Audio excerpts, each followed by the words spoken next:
The largemouth bass is sought after by both recreational and tournament anglers nationwide.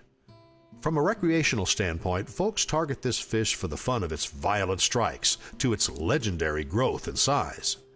For the tournament angler, it's all about the glory and the status of being on top of the world of bass fishing while breaking hearts with its ability to toss baits and leave an angler wondering what might be, to making dreams come true for those that are able to unlock the ever-changing puzzle of the largemouth bass and fulfill their limits with the heaviest fish of the day.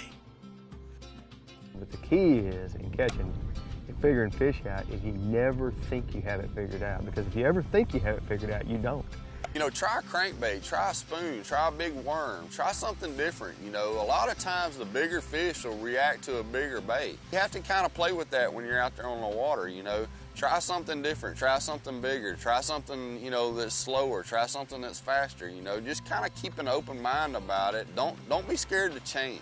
It's a puzzle that does not get solved quickly very often. All your intuitive sense, all your knowledge, all your seasonal patterns are all great, but it still doesn't tell you what the fish are really doing until you get out there and get some bites. And if you go in one area, you won't catch anything, go in another area, you won't catch anything, go in another area, catch 3 or 4, and hopefully that 3 or 4 will kind of get you pointed in the right direction. So don't get frustrated with it. It's a process, and sometimes it takes a while.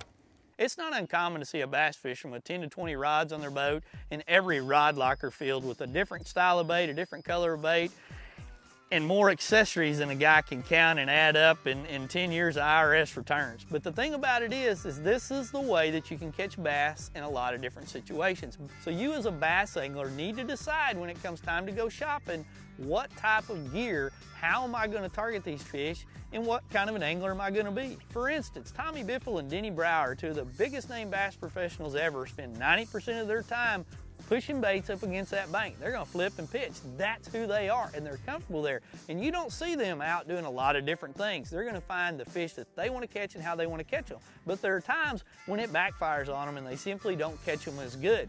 But there are more times than not that they find what they want to do and what they're comfortable with, and they catch them. So when I sit here and tell people what they want to do in fishing, find what you're comfortable with. Are you the guy that wants to throw 14 different styles of baits on 14 different rod and reel combinations? That's great. You're going to find them your way. Or are you going to be a guy like Biffle and Brauer that's going to go beat the banks and catch them their way? Regardless, bass can be caught deep to shallow and everything in between. You just need to find where those fish are and how you're going to catch them and figure them out. Yes!